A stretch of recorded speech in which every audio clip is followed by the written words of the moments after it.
My mom told me I had a twin who passed away. I just found evidence he might still be alive. The photograph hidden in my mother's closet would reveal a secret that would change everything I thought I knew about my family. Hey everyone, before we get into the video, don't forget to subscribe and smash that like button if you want more stories just like this. Thanks for the support. My name is Tyler, and I'm 23 years old. Growing up, I always felt like something was missing from my life. It wasn't material things or attention. I had plenty of both from my loving parents. It was more of an inexplicable void, a phantom limb sensation that couldn't be explained away. When I was 8, my mother finally told me why. She sat me down on our living room sofa, her hands trembling slightly as she held mine.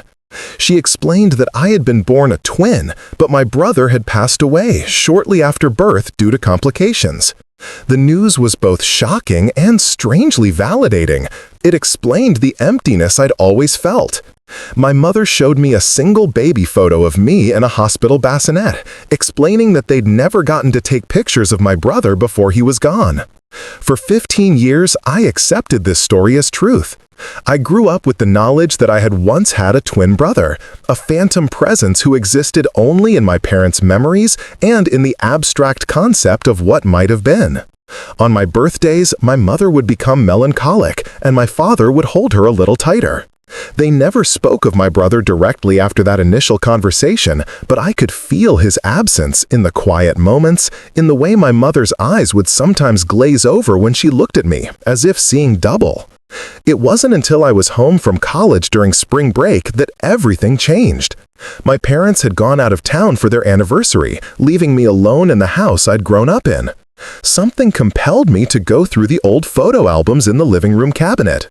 As I flipped through pages of my childhood, I noticed something peculiar. There were no baby pictures of me except for the single hospital photo my mother had shown me years ago. No first bath, no coming home from the hospital, no milestones captured in those early months. It was as if my babyhood had been erased.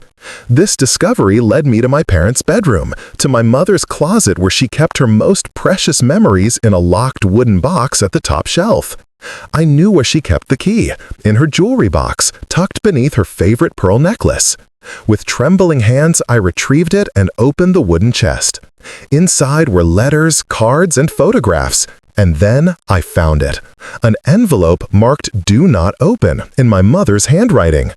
Inside the envelope were not one, but 2 identical baby photographs.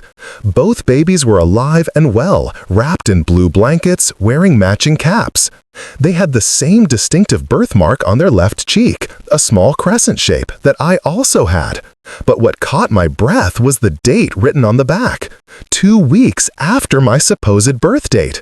This wasn't a hospital photo taken moments after birth. This was weeks later when both babies were clearly thriving. Beneath the photographs was a folded document, a birth certificate for 2 babies, both born on the same day, both given the same last name. Both alive. My heart raced as I examined it more closely. The names were different from what my mother had told me. She had said my brother's name was Thomas, but the certificate read Tyler and Jacob. My name was correct, but the twin listed beside me wasn't Thomas. It was Jacob.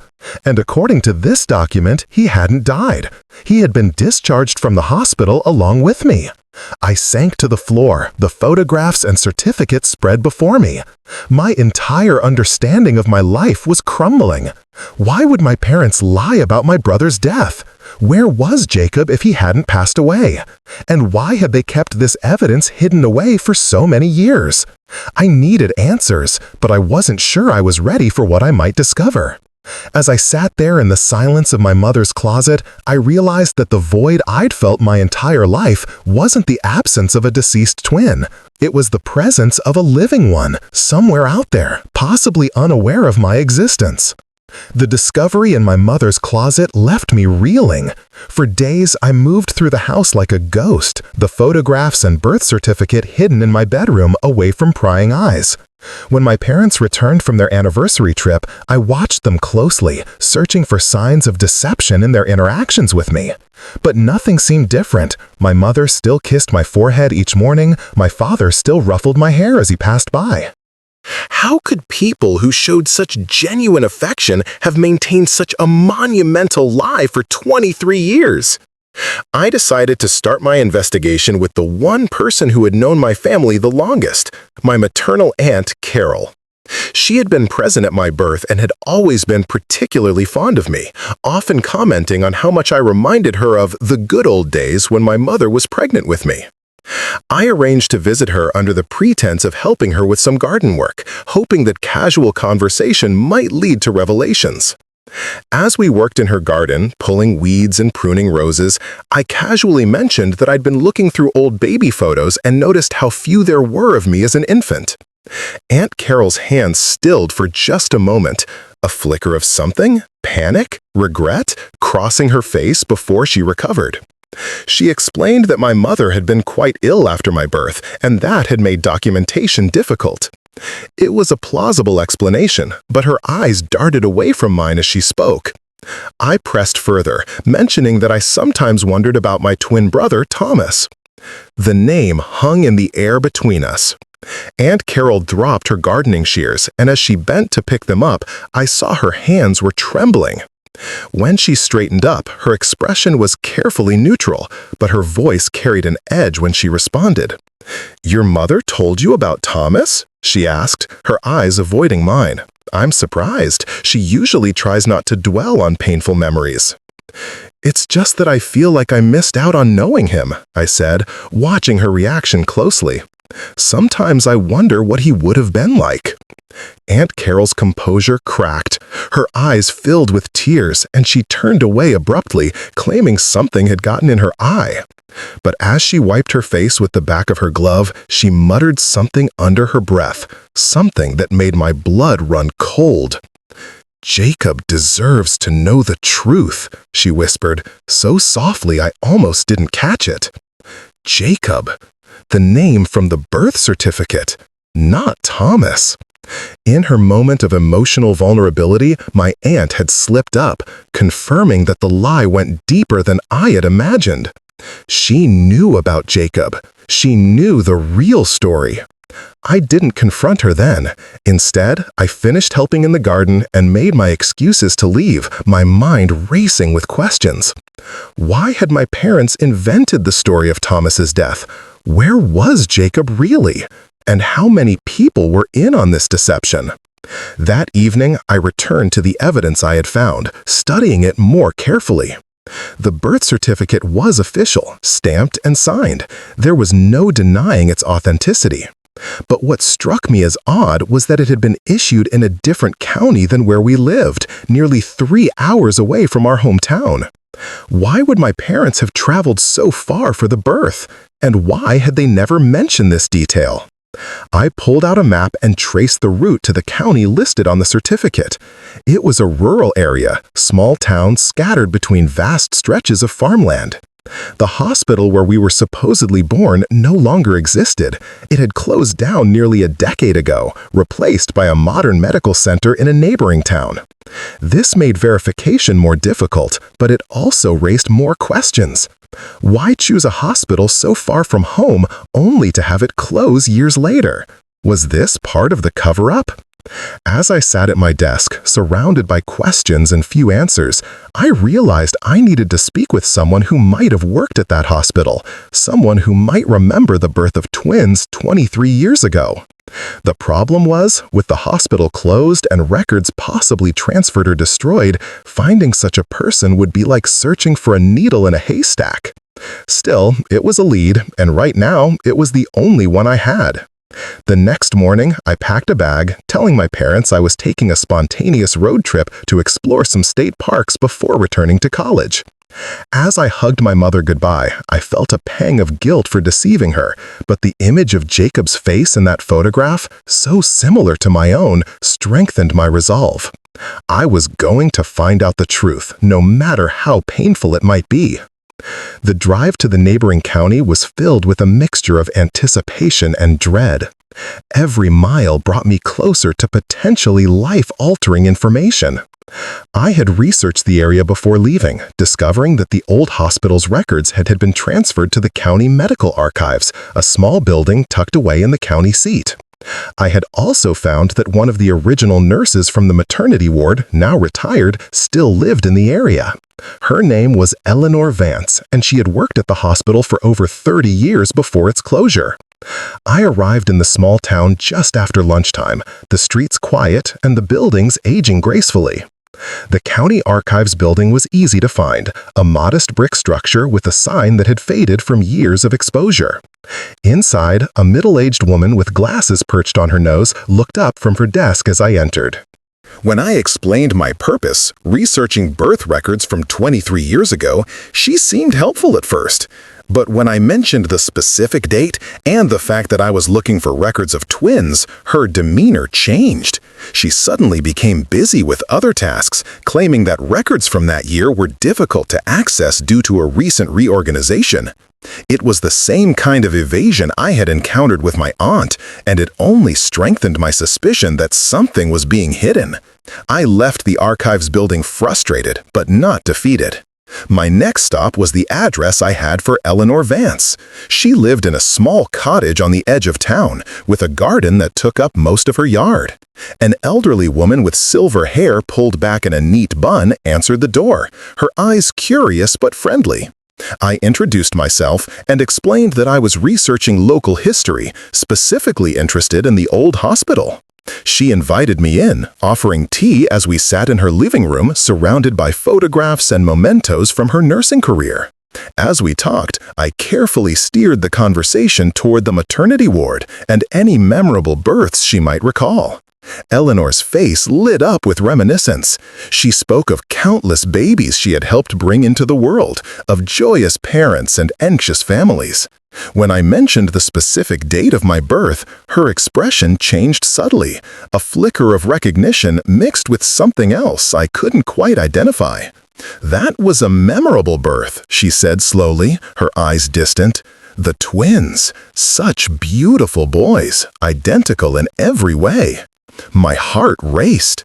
"My mother told me one of them didn't survive," I said carefully, watching her reaction. Eleanor's hands, which had been calmly folding a napkin, stilled. She looked directly at me for the first time, her eyes piercing and knowing. "Did she now?" she replied, her voice dropping to a near whisper. "That's not the story I remember." Before she could elaborate, the phone rang, startling us both. As she went to answer it, I noticed a framed photograph on her mantelpiece, a group of nurses in uniform standing in front of the old hospital. Eleanor was in the center, her arm around another nurse whose face seemed strangely familiar. I couldn't place where I had seen her before, but something about her features tugged at my memory. When Eleanor returned, her earlier openness had vanished. She suddenly claimed to be tired and suggested I should leave. But as she escorted me to the door, she pressed a small piece of paper into my hand. "Not everything is as it seems," she whispered. "Sometimes parents make choices they believe are right, even if they're built on deception. The truth has a way of surfacing eventually, though." Back in my car, I unfolded the paper. It contained a name, Dr. Richard Albright, and a phone number. Below that was written, "He delivered you. He knows everything." As I sat there, processing this new information, my phone buzzed with a text message from my mother. "Hope you're having a good time, sweetie. Just missing you and thinking about how much you've grown. You look so much like your father's side of the family, especially your Uncle Michael." I stared at the message, my mind reeling. I had never heard of an Uncle Michael. My father was an only child, and my mother had only one sister, Carol. Who was Uncle Michael? And why would my mother mention him now, of all times?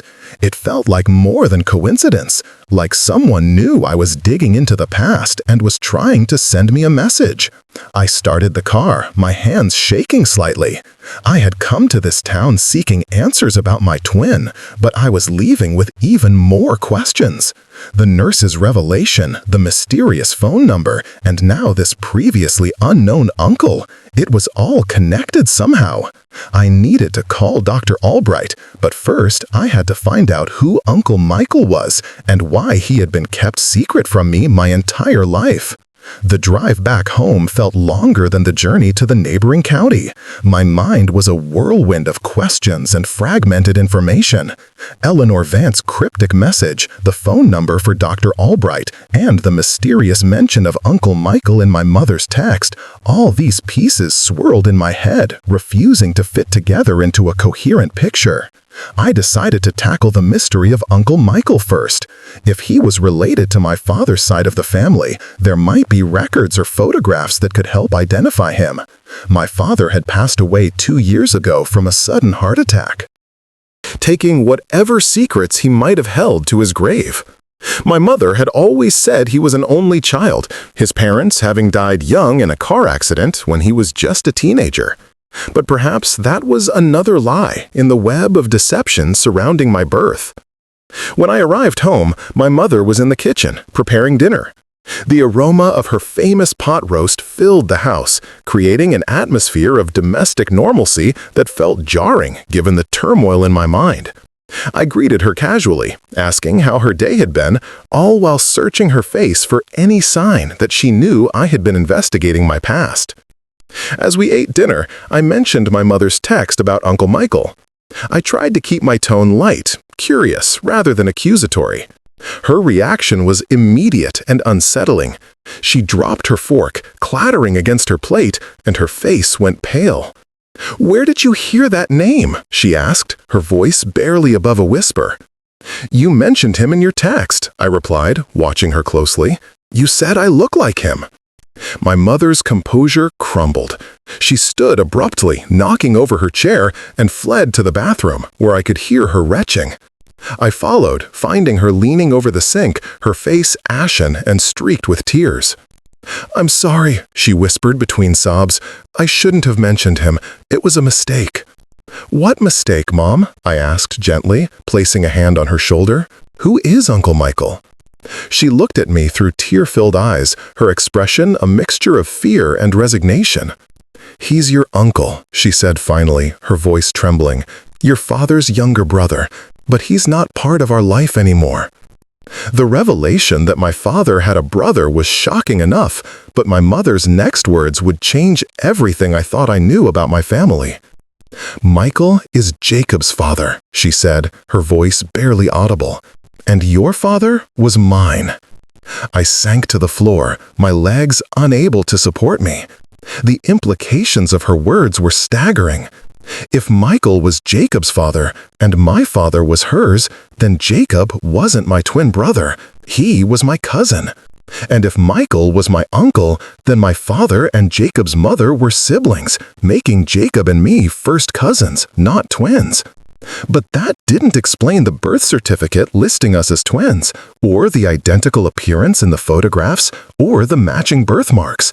Something still didn't add up. As I sat there, trying to process this new information, my mother continued her story, her words coming in a rush as if a dam had broken. "It was a complicated situation," she explained. "Your father and I grew up together, fell in love despite being first cousins. Our families didn't approve, but we were determined to be together. Around the same time, your Uncle Michael and his wife, your Aunt Elizabeth, were expecting their first child. We were all due around the same time." She paused, taking a deep breath before continuing. "Elizabeth and I went into labor on the same day, at the same hospital. The babies were born within hours of each other, both boys, both looking remarkably similar. But there were complications with Elizabeth's delivery. She didn't make it. And Michael, devastated by his wife's death, couldn't bear to look at his newborn son. He asked us to raise Jacob as our own, to tell everyone that we had had twins. The story was incredible, but it explained so much. The secrecy, the emotional burden my parents carried, the void I had always felt. But it didn't explain why they had later changed the story to say that one twin had died. "We tried," my mother continued, as if reading my thoughts. "For the first year, we raised both of you as our twin sons, but it became too difficult. The lie was too big, the emotional toll too heavy. Michael eventually came around and wanted to be part of Jacob's life. We made the decision to separate you, to tell you that your twin had passed away. Michael took Jacob and moved away, and we agreed to have no contact. I was stunned by the revelation. My entire life had been built on a foundation of lies, each more elaborate than the last. But one question remained unanswered. Why the different names? I asked. The birth certificate said Jacob, not Thomas. And why tell me his name was Thomas if he was still alive? My mother's expression grew troubled. Thomas was Jacob's middle name. We used it to create distance, to make the lie more believable. As for the birth certificate, I don't know about that. It should have been amended when we made the decision to separate you. This discrepancy bothered me. If my mother was telling the truth about the separation, why would the original birth certificate still exist? And why had she kept it all these years? That night, after my mother had gone to bed, I retrieved the certificate from its hiding place. Examining it again, I noticed something I had missed before. A small stamp in the corner indicating that it was a copy, not the original. And next to it, in barely legible handwriting, were the words, "See attachment." There was no attachment with the certificate, which meant either it had been lost or it had been deliberately separated. I now had two potential sources of information, Dr. Albright, who might know about the birth, and Michael, Jacob's father, who might know where Jacob was now. But first, I needed to understand what was on that missing attachment. The morning after my mother's confession, I woke up with a sense of purpose. The pieces of the puzzle were beginning to fall into place, though the complete picture remained elusive. I decided to call Dr. Richard Albright, the number Eleanor Vance had given me. If anyone could provide clarity about the circumstances of my birth and Jacob's, it would be the doctor who had delivered us. Dr. Albright answered on the second ring, his voice raspy with age but still clear. When I introduced myself and explained why I was calling, there was a long silence on the other end of the line. I could hear his breathing, slow and measured, as if he was carefully considering his response. "I wondered if I would hear from you someday," he finally said. "Your mother and I had an understanding that I would maintain confidentiality, but I believe you deserve to know the truth." He invited me to his office, a small practice in a nearby town, where he still saw patients a few days a week, despite being well into his 70s. When I arrived, I found him to be a tall, thin man with kind eyes and hands that still moved with the precision of a surgeon. "I remember your birth and Jacob's as if it were yesterday," he began, offering me a seat in his office. It was an unusual situation, even by medical standards.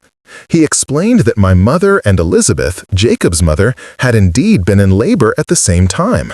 Both babies were born healthy, but Elizabeth had suffered a massive hemorrhage shortly after delivery. Despite their best efforts, she couldn't be saved. "What happened next was complicated," Dr. Albright continued, his expression troubled. "Michael, Jacob's father, was devastated. In his grief, he initially refused to hold his son, saying the baby reminded him too much of Elizabeth. Your parents, already dealing with their own complicated situation as first cousins in a relationship their families disapproved of, offered to care for Jacob temporarily." He paused, choosing his next words carefully. "But there was something else, something that only a few people knew. Elizabeth had a rare blood condition, one that made future pregnancies extremely dangerous. She and Michael had been planning to have only one child. Your mother, on the other hand, had always wanted a large family. After Elizabeth's death, a suggestion was made, an unethical one in my medical opinion, that perhaps your mother could raise both boys as twins, giving Jacob the family he had lost and your mother the large family she desired. The suggestion made me uncomfortable, but Dr. Albright assured me that it had never been seriously considered by the medical staff. What actually happened was more complex, he continued. Michael did initially agree to let your parents care for Jacob, but as weeks passed, he began to regret his decision.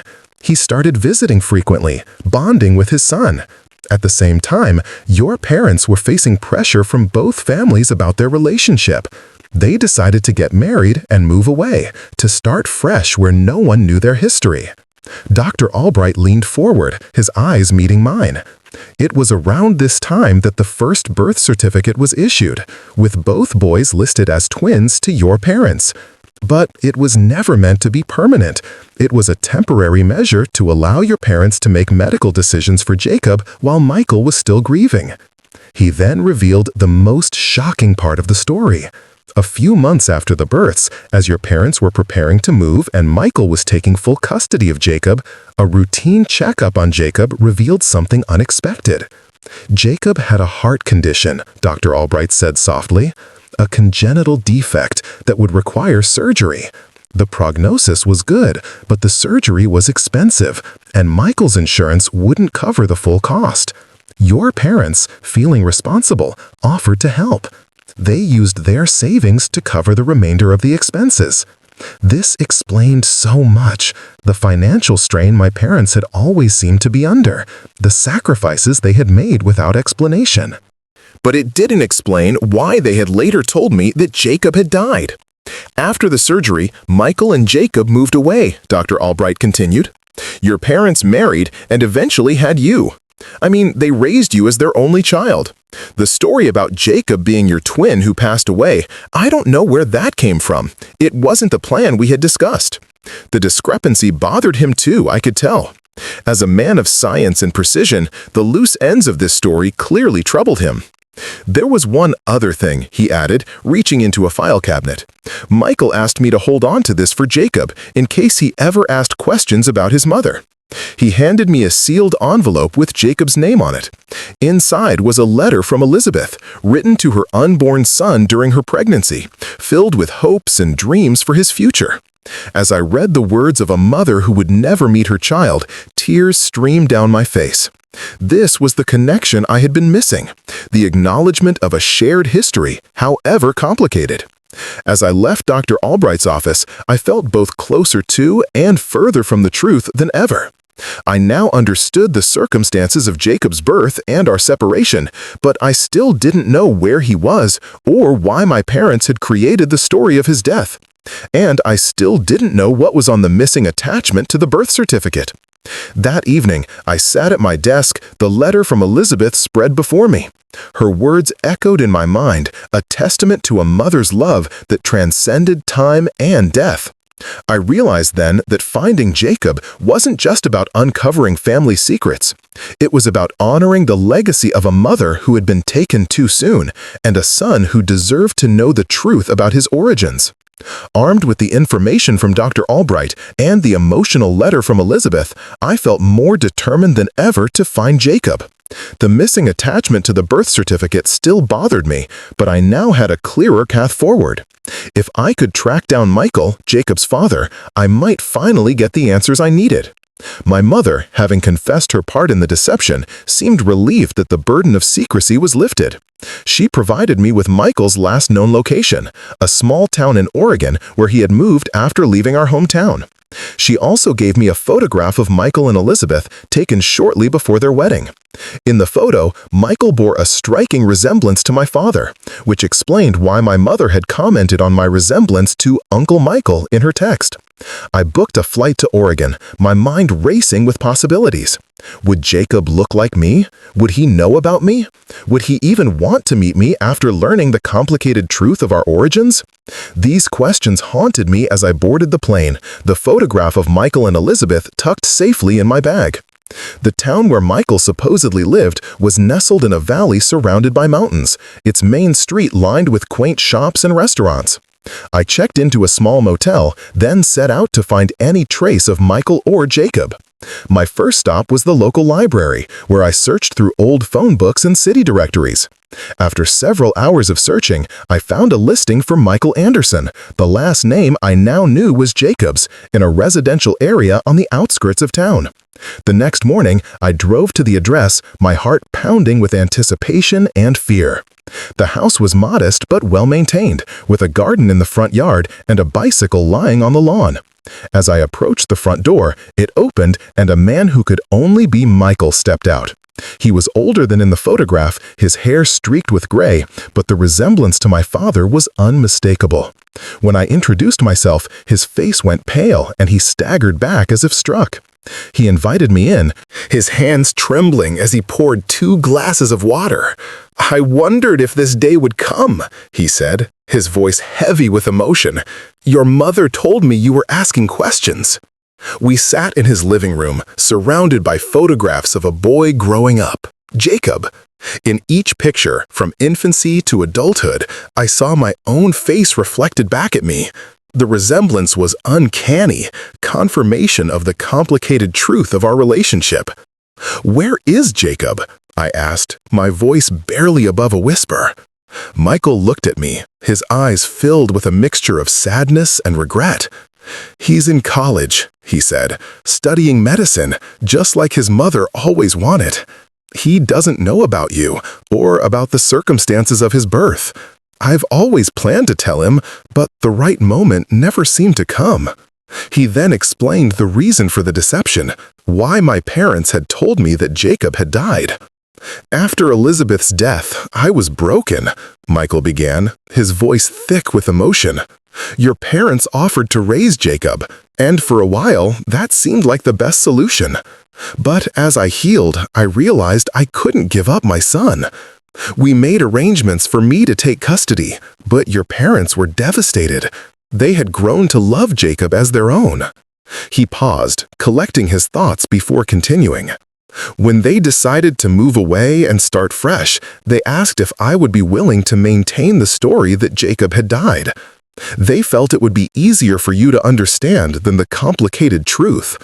I agreed, partly out of guilt for putting them in that position, and partly because I wanted Jacob to have a fresh start without the shadow of tragedy hanging over him." The explanation made sense in a twisted sort of way, but it didn't justify the years of deception. Still, looking at Michael's grief-stricken face, I could understand how such a decision had been made in a time of emotional turmoil. "I want to meet him," I said, my voice firm despite the butterflies in my stomach. "He deserves to know the truth." Michael nodded slowly, his expression resigned. "I know," he said. "He's coming home for spring break next week. I'll tell him then, and if he's willing, I'll bring him to meet you." The week of waiting was agonizing. I stayed in town, exploring the area and trying to prepare myself for the meeting that would change everything. When the day finally arrived, I returned to Michael's house, my hands shaking so badly I could barely knock on the door. Michael opened it, his face etched with nervousness. Behind him stood a young man, Jacob, who looked so much like me that for a moment I felt as though I was looking in a mirror. His eyes, the same shade of blue as mine, widened with shock as he took in my appearance. The meeting was emotional and overwhelming. Jacob had grown up knowing he was adopted, but he had never known the full story of his birth or the existence of a brother, cousin, twin who looked just like him. We spent hours talking, sharing our lives, and trying to understand the complicated family tree we belonged to. In the end, we decided that the labels didn't matter. Whether we were twins, cousins, or brothers, we were family, connected by blood and by the extraordinary circumstances of our birth. The missing attachment to the birth certificate? It turned out to be a note from Dr. Albright, clarifying that while the certificate listed both boys as twins to the same parents, it was a temporary measure for medical purposes. Michael had removed it years ago, wanting to simplify Jacob's story as much as possible. As I sat with Jacob, sharing photographs and memories, I felt the void I had carried my entire life finally begin to fill. The phantom limb sensation that had plagued me since childhood was replaced by the warmth of connection, the realization that I wasn't alone in the world, that somewhere out there was someone who understood me in a way no one else could. Our story wasn't simple or straightforward, but it was ours. And as we made plans for the future, plans to get to know each other, to build a relationship that transcended the complicated past, I knew that the secrets and lies had ultimately led us to this moment of truth and reconciliation. The photograph hidden in my mother's closet had indeed revealed a secret that changed everything. But in the end, it had given me something far more valuable than the truth. It had given me family.